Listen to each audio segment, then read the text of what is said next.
ఒంగోలులో ఘనంగా నిర్వహిస్తున్న 44వ అఖిల భారత విద్యార్థి పరిషత్ జాతీయ మహాసభలకు ఒడిశా రాష్ట్ర గవర్నర్ డాక్టర్ హరిబాబు ఖమ్మంపాటి ముఖ్య అతిథిగా హాజరయ్యారు. ఈ సందర్భంగా ఆయన మహాసభ ప్రాంగణాన్ని సందర్శించి ఏబీవీపీ కార్యకలాపాలను ప్రశంసించారు.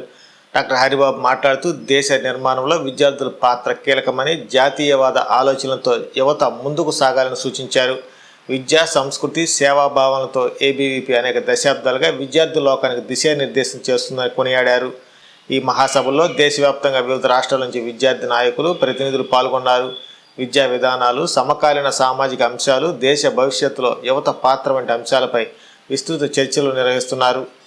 కార్యక్రమంలో ఏబీవీపీ జాతీయ, రాష్ట్ర నాయకులు, స్థానిక ప్రజాప్రతినిధులు విశేష సంఖ్యలో విద్యార్థులు పాల్గొని మహాసభను విజయవంతం చేశారు.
దేశంకి తీసిపోని విధంగా ఇవాళ భారతదేశంలో డిజిటల్ ట్రాన్సాక్షన్స్ వచ్చాయంటే దానికి డిమానిటైజేషన్ కూడా ఒక కారణం.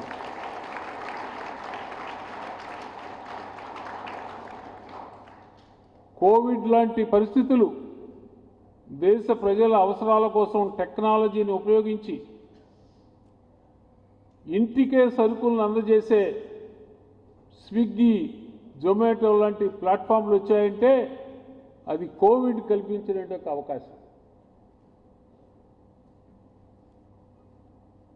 డిజిటల్ ట్రాన్సాక్షన్స్ గురించి మాట్లాడినప్పుడు కూడా చాలామంది నిరాశావాహంగా మాట్లాడారు.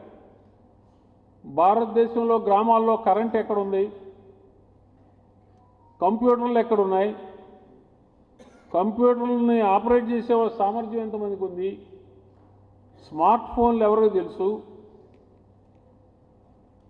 ఈ డిజిటల్ ట్రాన్సాక్షన్స్ ఎవరు చేస్తారు భారతదేశంలో అని.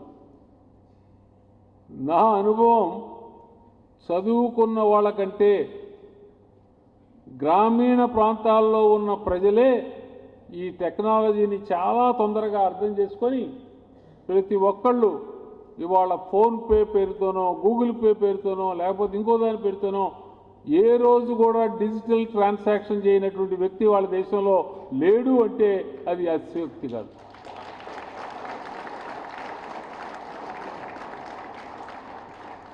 అటువంటి టెక్నాలజికల్ ట్రాన్స్ఫర్మేషన్ ఇవాళ దేశంలో సాధ్యపడింది.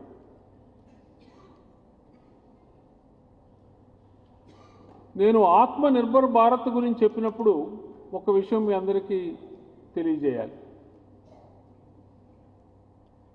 దేశం యొక్క ఆర్థిక పరిస్థితిని పటిష్టం చేయాలంటే, దేశం బాగా ముందుకెళ్లాలంటే ఏమిటి చేయాలి, మనకు వచ్చినటువంటి ఇబ్బందులు ఏంటి?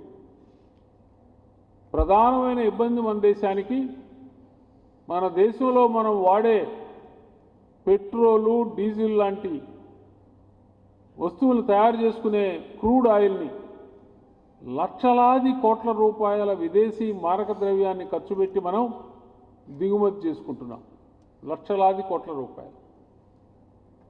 దేశం యొక్క ఆర్థిక పరిస్థితి బాగుపడాలంటే ఈ విదేశీ మారక ద్రవ్యం ఖర్చు పెడతాం అనేది తగ్గాలి. ఎట్లా తగ్గుతుంది?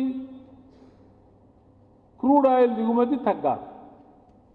క్రూడ్ ఆయిల్ దిగుమతి తగ్గాలంటే మనమేం తిరగటం మానేయం, స్కూటర్ మీద తిరగటం మానేయం, కారు మీద తిరగటం మానేయం, రైల్లో వెళ్ళటం మానేయం, బస్సుల్లో వెళ్ళటం మానేయం.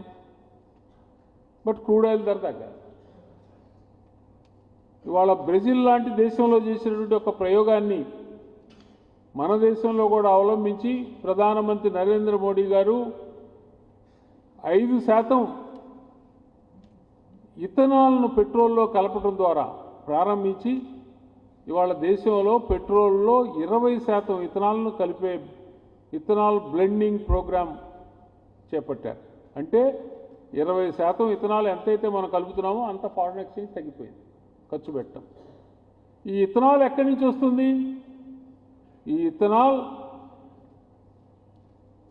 చెరుకులో, షుగర్ ఫ్యాక్టరీల్లో పంచదార తయారు చేసిన తర్వాత మిగిలేటువంటి ఒక మొలాసిస్ ద్వారా ఇథనాల్ తయారు చేస్తారు. లేదా బియ్యం నూకలు, ముక్కిపోయిన బియ్యం ఎఫ్సిఐ గోడౌన్లో, లేకపోతే మొక్కజొన్న, ఇట్లాంటి పంటలు అలా వచ్చేటువంటి యొక్క గ్రెయిన్స్, వీటిని ఉపయోగించి ఇథనాల్ తయారు చేస్తారు. గత సంవత్సరం 40,000 కోట్ల రూపాయల విదేశీ మారకం ఖర్చు తగ్గింది క్రూడ్ ఆయిల్ యొక్క దిగుమతిలో. ఈ 40,000 కోట్ల రూపాయలు ఎక్కడ పోయినాయి? ఈ ఇథనాల్ తయారు చేసే దానికి కావలసిన ముడి సరుకులు ఉత్పత్తి చేసే గ్రామీణ ప్రాంతంలో ఉన్న రైతుల చేతుల్లోకి వెళ్ళాయి.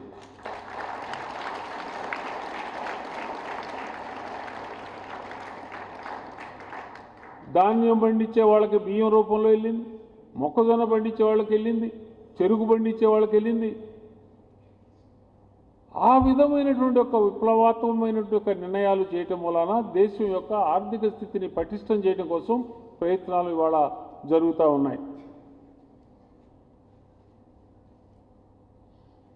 అంతరిక్ష రంగంలో మన శాటిలైట్లను మనమే రాకెట్ల ద్వారా అంతరిక్షంలోకి పంపించే ప్రయత్నాలు జరుగుతున్నాయి. ప్రపంచంలో మనది 8వ ముఖ్యమైనటువంటి ఒక దేశం స్పేస్ రీసెర్చ్లో. డిఫెన్స్లో ఆపరేషన్ సింధూర్ చూసాం. అలాగే మరొక ప్రధానమైనటువంటి ఒక ఇంధనం, ఎనర్జీ ఏమిటంటే కరెంటు, పవర్. ఎంత ఎక్కువ కరెంటు ఉత్పత్తి చేసి ఎంత ఎక్కువ కరెంటు వాడకం ఎక్కువైతే అంత అది అభివృద్ధికి సూచకం. పర్ హెడ్ ఎన్ని యూనిట్ల పవర్ కన్జంప్షన్ అవుతుంది దేశంలో అంటే అది ఎంత పెరిగితే అంత అభివృద్ధికి ఒక సూచిక. ఇవాళ భారతదేశంలో సౌరశక్తి ద్వారా కరెంటుని ఉత్పత్తి చేసే సోలార్ ఎనర్జీ ప్రోగ్రాం చాలా పెద్ద ఎత్తున జరుగుతుంది. ప్రధానమంత్రి గారు ప్రతి ఇంటి కప్పు మీద రూఫ్ టాప్ సోలార్ ప్యానెల్స్ పెట్టుకోవడం ద్వారా మీరు ఉపయోగించుకునే కరెంటులో కొంత భాగాన్నైనా మీరు ఉత్పత్తి చేసుకోండి మీ ఇంటి కప్పు మీద నుంచి. ఒకప్పుడు యూనిట్ 14 రూపాయలు ఖర్చు అయ్యే సోలార్ పవర్ ఇవాళ యూనిట్ 2.5 నుంచి 3 రూపాయలకే ఉత్పత్తి అయ్యే ఒక పరిస్థితులు వచ్చేసాయి.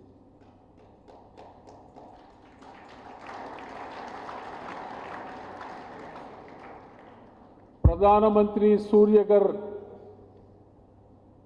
ముఫ్తీ బిజిలీ యోజన, ప్రతి ఇంటి మీద కప్పుకు మీద సౌరశక్తి ఫలకాలు పెట్టుకోండి. ఆ విధంగా ప్రతి ఇంటిలో కూడా ఇవాళ పవర్ జనరేట్ చేసుకునే పరిస్థితి వస్తుంది.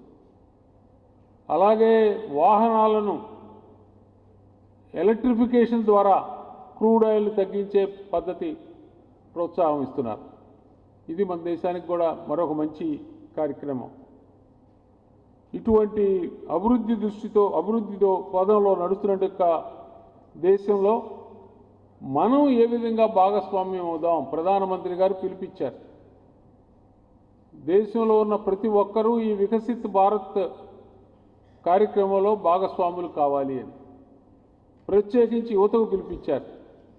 భారతదేశంలో 65% మంది జనాభా 35 సంవత్సరాల వయసుకు లోబడినటువంటి యువకులు. అటువంటి యువశక్తి దేశం యొక్క అభివృద్ధికి ఉపయోగపడాలని చెప్పి ప్రధానమంత్రి పిలిపించినటువంటి నేపథ్యంలో ఒక పెద్ద సమస్య ఇవాళ యువతను ఎదుర్కొంటుంది. ఇవాళ ప్రతి విశ్వవిద్యాలయాల్లో, ఆవరణలో, హాస్టల్స్లో మాదక ద్రవ్యాల యొక్క వినియోగం పెరిగిపోతుంది. మాదక ద్రవ్యాల యొక్క వినియోగం పెరగటం వలన యువత నిర్వీర్యమవుతుంది. నిర్వీర్యమైన యువత దేశ భవిష్యత్తుకు ఉపయోగపడదు. కాబట్టి వాళ్ళ దేశ నిర్మాణంలో, దేశ అభివృద్ధిలో, భవిష్యత్తు నిర్మాణంలో మనందరం కూడా భాగస్వాములు కావాలంటే we have to say no to drugs. No to drugs. ఈ కార్యక్రమాన్ని మనం పెద్ద ఎత్తున తీసుకోవాల్సిన అవసరం ఉంది. మారక ద్రవ్యాల యొక్క వినియోగాన్ని పూర్తిగా తగ్గించాల్సిన అవసరం ఉంది. ఈ విషయంలో రాబోయే సంవత్సరం 2 సంవత్సరాల్లో అఖిల భారతీయ విద్యార్థి పరిషత్ ఒక ప్రత్యేకమైన ప్రోగ్రాం తీసుకొని కళాశాలల ఆవరణలో మాదక ద్రవ్యాల యొక్క వినియోగం ఉండకూడదు, మాదక ద్రవ్యాల రహిత క్యాంపసెస్ తయారు చేయాలనేటువంటి ఒక సంకల్పం తీసుకొని ఒక కార్యక్రమాన్ని తీసుకుంటే బాగుంటుంది. ఆ విధంగా ఆలోచించాలని చెప్పి నిర్వీర్యమయ్యే యువతను మాదక ద్రవ్యాల బారి నుంచి రక్షించాలని చెప్పి నేను ఏబీపీ వారిని కోరుతూ ఉన్నాను. KIMS hospital NH5 market yard వెనుక, ఒంగోలు. అన్ని రకాల జీర్ణ సమస్యలకు అత్యాధునిక వైద్య సేవల కొరకు సంప్రదించండి. Doctor K Jagadishwar Reddy, consultant, medical gastroenterologist and hepatology. Doctor V Ashok Kumar, consultant, medical gastroenterologist. Kidney మరియు మూత్రకోశ సమస్యలకు అత్యుత్తమ వైద్య సేవల కొరకు మా నెఫ్రాలజీ అండ్ యూరాలజీ వైద్య నిపుణులను సంప్రదించండి. Doctor T Ramana Reddy, consultant nephrologist. Doctor Ramesh Babu G, consultant urologist and andrologist, transplant surgeon. అపార అనుభవం కలిగిన డాక్టర్ల పర్యవేక్షణ, అధునాతన సాంకేతిక పరిజ్ఞానంతో పొందండి సంపూర్ణ వైద్య సంరక్షణ.